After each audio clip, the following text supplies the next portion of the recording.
කියන කාලය වැදගත් වෙන්නේ සල්ලි. කාලය වැදගත් වෙනවා ජීවිතය නිසා. ඒක ටයිම් මැනේජ්මන්ට් එහෙම නැත්නම් කාල කළමනාකරණය කියන වචනෙට වඩා වැදගත් වචනයක් තමයි ටාස්ක් මැනේජ්මන්ට්.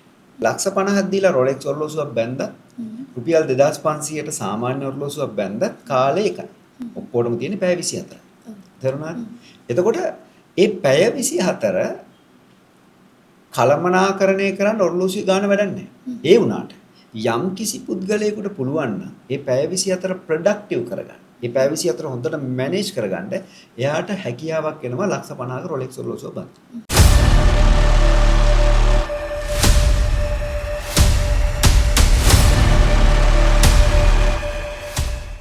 නොවැළි දින ව්‍යාපාරයකට හරිම තොරතුරු දැනගන්න ඕන. අද දවසේත් අපි සූදානම්ින් සිටිනවා සංවාදයක් ගොඩනගා ගන්නට. අද දවසේත් අපත් සමග එකතු වෙනවා බිස්නස් සයිකොලොජිස්ට් ඒ වගේම කෝපරේට් ට්‍රේනර් ආචාර්ය චමින්ද මලඩසේකර මහත්මයා අයිබෝන් කියලා පිළිගන්නවා ඔබට. ආචාර්යතුමනි අපේ පසුගිය වැඩසටහන් වලදී අපිට සේල්ස් රෙප්ලගෙන් ගොඩක් කමෙන්ට්ස් ඇවිල්ලා තිබ්බා. අපිට සමහර සේල්ස් රෙප්ලා කෝල් කරලත් අපිට විස්තර කතා කරා. ඉතින් ඔවුන්ගේ කතා බහේදී අපිට ආපු ප්‍රශ්න කිහිපයක් තිබ්බා. ඒ කියන්නේ බිස්නස් එකක් කරගනිද්දී ඒගොල්ලන්ට ටයිම් මැනේජ්මන්ට් කරගන්නේ කොහොමද කියන අයිඩියා එක ගලප ගන්න බෑ. එතකොට ඔබතුමාට මේ ටයිම් මැනේජ්මන්ට් කියන කාරණාව ඇයි සේල්ස් එකක් කරද්දී කෙනෙක්ට වැදගත් වන්නේ කියලා පැහැදිලි කිරීමක් කරන්න පුළුවන්. ඔව්. අතරම සන්ධ්‍යා දැන් කතා කරන සේල්ස් රෙප්ලා වගේම ප්‍රායෝගිකව සේල්ස් කරන්න ගියා. හැබැයි සේල්ස් විතර නෙමෙයි ඕනම වැඩක් කරන්න ගියා. බිස්නස් එකක් කරන්න ගියා. මේ මොනවා කරන්න ගියත් මේ කාලය කළමනාකරණය කියන එක වැදගත්. ටයිම් මැනේජ්මන්ට් කියන එක වැදගත්. මොකද අංක 1 තමයි මේ ටයිම් එක කියන්නේ මගේ හැටියට ජීවිතය. අනිවාර්යයෙන්. ඒ කියන්නේ අපි ජීවත් වෙනවා කියන්නේ මේ කාලයත් එක්ක. ඒතර අද දවස් ඉවරුනහම අපේ ජීවිතෙන් දවසක් ඉවරයි. නේ? ඒතර අපි ඉපදුන දවසේ ඉඳන් අපිට යම් කිසි දවස් ප්‍රමාණයක් ජීවත් වෙන්න කැල්කියුලේට් වෙලා තියෙනවා. ඒවා වටිනාකම් බලන්නකො ඒකේ. එතකොට ඔයා නිකන් හිතලා බලන්න ඔයා අවුරුදු දැන් ඔයාට 20ක් වෙලා නම් හරි අපි 70ක් ඉන්නකො තව 50. හරි. ඔය 50 365න් වැඩි කරලා පැය ගන්නත් වැඩි කරලා බලනකො අපිට පැය කීයක්ද තව ජීවත් වෙන්න තියෙන්නේ කියලා. එතකොට දැන් ඔයා දවසක් ගෙවනවා නිකන්. හරි. ඒ කියන්නේ ඔයා පැය 24ක් ඔයාගේ ජීවිතෙන් අයින් කරලා තියෙනවා මොකුත්ම නොකර. හරිද? එතකොට මේ ඒ දවස්වල එකතුව තමයි ජීවිතේ බවට පත් වෙන්නේ. ඉතින් ඔය මම කියන්නේ 70ක් හිටියොත්. 80 100 හරි එහෙම නැත්නම් ඊට කලිනුත් අපිට ජීවිතේ ඉවර වෙන්න පුළුවන්. හැබැයි ඒ කොහොම කළත් මම කියන්නේ කාලය කියන්නේ ජීවිතය. එහෙනම් අපි නිකන් නාස්ති කරනවා නම් නාස්ති කරන්න අපේ ජීවිතේ. තේරුණාද? එතකොට අපිට ඉන්න තියෙන කාලය, අපිට විඳින්න තියෙන කාලය. එතකොට ඒ නාස්ති කරන කාලය ජීවිතේ නම් අපි ජීවිතය වෙනුවෙන් මේ හැමදේම කරන්නේ. එතකොට මේකේ පළවෙනි වටිනාකම තමයි කාලය කළමනාකරණය කරනවා කියන අපේ ජීවිතය කළමනාකරණය කරනවා. දැන් ඕක ගන්න අපි සේල්ස් වලට. දැන් සේල්ස් කියන්නේ මොකද්ද? achievements. එහෙම නැත්නම් යමක් විකුණලා සල්ලි හම්බ කරන එක. revenue එක. එතකොට මම දවසක් කාලය නාස්ති කරලා සේල් එක නොකර හිටියොත් ඒ කියන්නේ මට එන ආදායමනේ නැති වෙන්නේ. එහෙනම් මම කියන time is money. තේරුණාද? එතකොට අන්න එතනදී කාලය සල්ලි කියලා ගත්තොත් සල්ලි තමයි නාස්ති වෙන්නේ. මට හම්බෙන ඉන්කම් එක තමයි නැති වෙන්නේ. එතකොට ඔන්න එතනදී කාලය වැදගත් වෙනවා. ඒ කියන්නේ කාලය වැදගත් වෙන්නේ සල්ලි. කාලය වැදගත් වෙනවා ජීවිතය නිසා. එතකොට මෙන්න මේක කළමනාකරණය කරන්න. මේක මැනේජ් කරන්න අපිට අවශ්‍ය වෙනවා. දැන් ඇත්තටම මේ කාලයේදී අපි බලන්න ඕන දෙයක් තමයි මේ වැදගත්කම ගැන හිතුවොත් එimhe දැන් ගොඩක් අය ඔරලෝසු බඳිනවානේ සම්ප. නේ? ගොඩක් අය ඔරලෝසු බඳිනවා. සමහර ඔරලෝසු තියෙනවා ලක්ෂ 50ට එහා ගණන් අපේ රුපියල් වලින් ගත්තොත්. අපි නිකන් Rolex ඔරලෝසුවක් කියමුකෝ. හැබැයි මේ ලක්ෂ 50ක් දීලා Rolex ඔරලෝසුවක් බැන්දත් රුපියල් 2500ට සාමාන්‍ය ඔරලෝසුවක් බැන්දත් කාලය එකයි. ඔක්කොටම තියෙන්නේ පැය 24. තේරුණාද? එතකොට ඒ පැය 24 කළමනාකරණය කරන්න ඔරලෝසුවේ ගාන වැඩක් නැහැ. ඒ වුණාට යම් කිසි පුද්ගලයෙකුට පුළුවන් නම් ඒ පැය 24 ප්‍රොඩක්ටිව් කරගන්න. ඒ පැය 24 හොඳට මැනේජ් කරගන්න එයාට හැකියාවක් එනවා ලක්ෂ 50ක Rolex ඔරලෝසුව බලන්න. හරි. හැබැයි යම් කිසි පුද්ගලයෙකුට මේක පාවිච්චි කරන්න දන්නේ නැත්නම් කාලය. ඒ කියන්නේ මේකෙන් වැඩක් ගන්න දන්නේ නැත්නම් අන්න එයාට Rolex ඔරලෝසුවක් තියා 2500 ඔරලෝසුවක්වත් බඳින්න බැරුව යනවා. එහෙනම් මේ ලෝකය තුල ධනවතුන් දක්ෂ සේල්ස් රෙප්ලා කළමනාකරු කවුරු හරි achievers බිහි වෙන්නේ මෙන්න මේ කාලය කියන එක productively එහෙම නැත්නම් ඵලදායීව පාවිච්චි කළා. දැන් time management කිව්වහම අපිට ඔරලෝසුවේ පැය 24 නවත්තන්න බෑනේ. කට්ට අල්ලන් හිටියා කියලා නවතින්නේ වෙලාව යන එක නවතින්නේ නැහැ. එතකොට එහෙම වුණාම අපි බලනවා මේක කොහොමද කළමනාකරණය කරන්නේ. එතකොට මම කියන්නේ ඔය ටයිම් මැනේජ්මන්ට් එහෙම නැත්නම් කාල කළමනාකරණය කියන වචනෙට වඩා වැදගත් වචනයක් තමයි ටාස්ක් මැනේජ්මන්ට්. ඒ කියන්නේ කාර්යයන් කාලයට අනුව මැනේජ් කරන්න ඕනේ. හරි. එතකොට කාර්යයන් මැනේජ් කරද්දී මම මේක කරන්න ඕනේ කොයි වෙලාවටද? මම මේක කරන්නේ මොන වෙලාවටද? වගේ දේවල් අපිට ගන්න පුළුවන්. හරි. එතකොට කාලය කළමනාකරණය ඉතාමත්ම වැදගත් වෙනවා. මෙන්න මේ කියන කාරණේ හින්දා. ඊළඟට මම තව කෙටියෙන් අන්තිම එක කිව්වොත් සාමාන්‍යයෙන් මම නම් දකින්නේ අතිදක්ෂයෙක්. එහෙම නැත්නම් තමා තුළ විනයක් තියෙන කෙනෙක් කියලා කියන්නේ පංක්චුවලිටි කියන එක. ඒ කියන්නේ වෙලාවට වැඩ කරන්න තියෙන හැකියාව. මේ පංක්චුවලිටි වලින් මම හරිම රෙස්පෙක්ට් කරන එක තමයි පංක්චුවලිටි කියලා කියන්නේ. මොකද අර කතන්දරයක් තියෙනවා. If you don't like to wait for others. ඔයා තව කෙනෙක් වෙනුවෙන් වෙලා බලාගෙන ඉන්න කැමති නැත්නම් don't wait others for you. ඒ කියන්නේ අනිත් අය ඔයා වෙනුවෙන් රස්තිය අඩු කරන්න එපා කියන එකත් වගේ එකක්. එතකොට දැන් මේක ඉතාමත් ලස්සන වචනයක්. ඒ කියන්නේ ඔයා කැමති නැත්නම් තව කෙනෙක් ඒ වෙනුවෙන් රස්තිය අඩු කරන්න එපා. දැන් මෙතනදී මේ මොකක්ද කියන්නේ පංක්චුවලිටි. එතකොට මේ පංක්චුවලිටි කියන එක නැතුව කෙනෙකුට ඉස්සරහට යන්න බෑ. එතකොට මම සාමාන්‍යයෙන් මම වැඩ කරපු ආයතනයක වුණත් කොහේ වුණත් මේ පංක්චුවල් නැත්තම් මම ඒව රස්සාවට ගන්නෑ. මම කැමති නෑ. ඒ කියන්නේ මම දන්න අයට හොඳ ඇචීව කෙනෙක් වෙන්න බෑ. ඒ කියන්නේ මොනතරම් දක්ෂයෙක් වුණත් එයා වෙලාවට වැඩට එන්නේ නැත්තම් එයාගේ වැඩ ටික වෙලාවට ඉවර කරන්නේ නැත්තම් විතර ප්‍රශ්නයක් තියෙනවා. එතකොට මේ පංක්චුවලිටි කියන එක ගොඩක් අය වැරද්දාගෙන ඉන්නවා. එයාලා හිතනවා මේ පංක්චුවල් කියන්නේ වෙලාවට රස්සාවට එන එක. වෙලාවට වැඩේට එන එක. හැබැයි ඒක විතරක් නෙවෙයි. පංක්චුවල් කියන්නේ වෙලාවට වැඩේ ඉවර කරන එකත් පංක්චුවල්. හරි?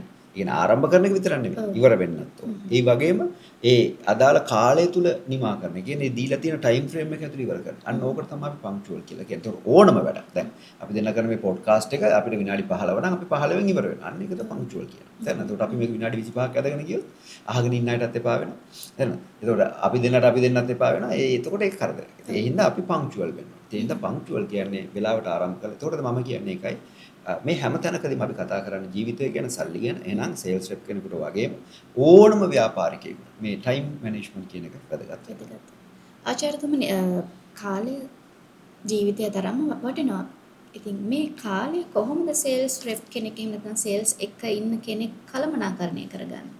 ඔව් දැන් වටිනවා කියලා දැනගත්තට වැඩක් නැහැ නේ. කළමනාකරණය මැනිකක් තියෙනවා ඒක වටිනවා කියලා දැනගත්තට ඒක විකුණ ගන්නවා නේ. ඒ වගේ මේක දැනගන්න ඕනේ කොහොමද කරන්නේ. නොදන්න හින්දානේ කරන්න බැරි සමහර විට. එතකොට මම කියන්නම් බොහොම සරලවම මම දෙන ඇඩ්වයිස් එක තමයි සන්ධ්‍යා පළවෙනි දේ. ඔයාගේ වැඩ ටික ප්‍රයොරිටයිස් කරන්න ඕන. දැන් අපි කලින් පාවිච්චි කරා ඔයවා දන්නවද නැත්නම් to do list කියලා එකක්. ඒ කියන්නේ කරන වැඩේ හෙට මොකද්ද කරන්න කියලා අපි ලිස්ට් එකක් හදනවා.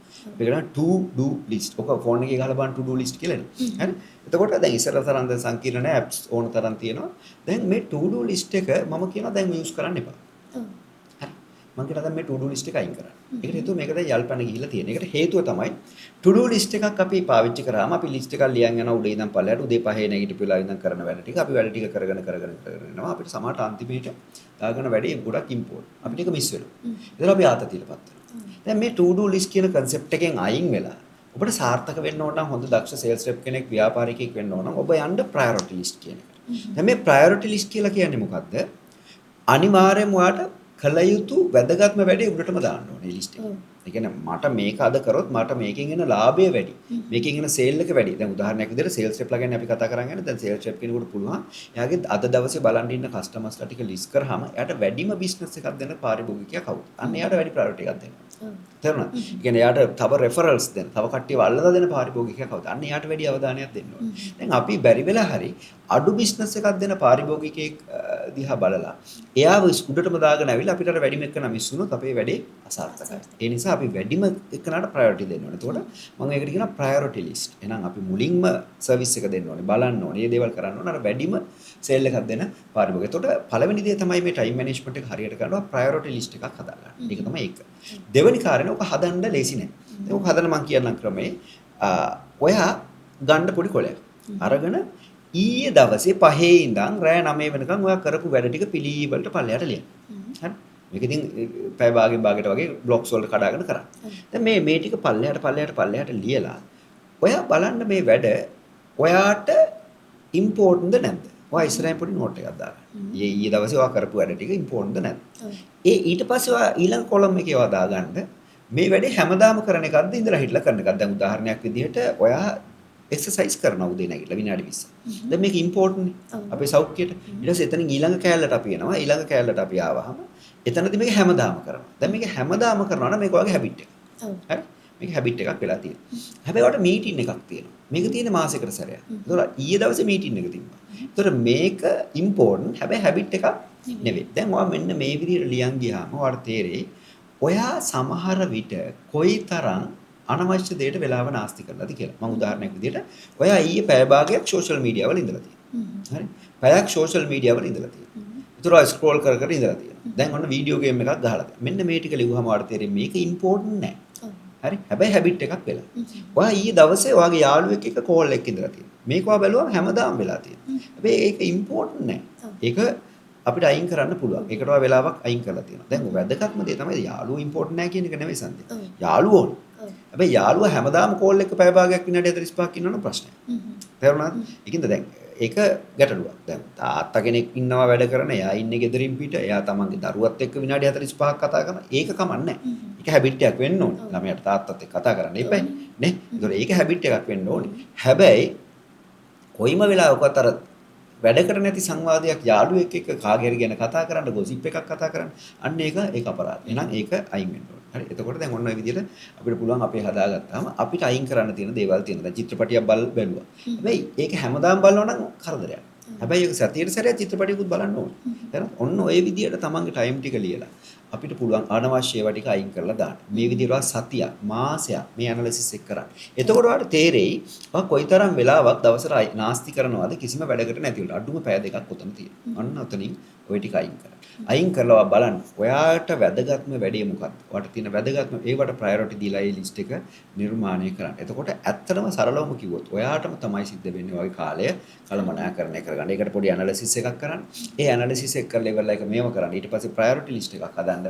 ඒ ප්‍රයොරිටි ලිස්ට් එකට අනුව ඔයා වැඩ කරන්න පටන් ගන්න. දැන් හැම වෙලාවෙම උත්සාහ කරන්න අපිට එකම දෙයක් එක දිගට කරන්න බෑ.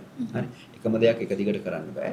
එතකොට එකම දෙයක් එක දිගට කරන්න බැරි නිසා අපි මේ ටාස්ක් කඩනකොට මාරු වෙන්න ඕනේ. ඒ කියන්නේ උදේ ඉඳන් හවස වෙනකන් ඇඩ්මින් වැඩම කරන්නේ නැහැ. උදේ ඉඳන් හවස වෙනකන් සේල්ස්ම කරන්නේ නැහැ. එතකොට මෙන්න මේක මම නිකන් සේල්ස් කරන අයට කියනවා කොටස් අඩුම තරමේ 4කට කඩා ගන්න. අංක 1 ඔය ඇඩ්මින් වැඩවලට කොටසක් තියාගන්න. සේල්ස් කරන්න කොටසක් තියාගන්න. ෆලෝ අප්ස් වලට කොටසක් තියාගන්න. තේරුණාද? එතකොට කොටස් 3යි. හරි ඊට පස්සේ ඔන්න ඔයකෙන් අමතරව ගිහිල්ලා නිර්මාණශීලීව අලුත් විදියට සේල්ස් ස්ට්‍රැටජිස් ගැන හිතන්න වෙලාවක් තියාගන්න. ඔන්න ඔය කියන කාරණා 4ට කඩලා වෙලාව හදාගන්න. එතකොට ඔබට ඔය කාලය කළමනාකරණය කරගන්නවා කියන එක මහලුකු අමාරු වැඩක් නෙවෙයි. දැන් සන්ධ්‍යා වීඩියෝ එක දික් වෙනවනේ. ඒ නිසා අපි ඔය ටික හොඳටම ඇති කෙනෙකුට ඉනිෂියලි මගේ කාලය කොහොමද මැනේජ් කරන්න කියලා හිතා ගන්න. මම ඕනනම් ඉවර වෙන්න කලින් තවත් සරල කරනවා. අර කාරණා 4ෙදි තමන්ගේ මොලේ අපිට තියෙන මොලේ පාවිච්චි කරනවා. ඒ කියන්නේ බ්‍රේන් එක වැඩ කරන වෙලාවල අපි ඒක වෙනම වීඩියෝ එකකින් කතා කරමු.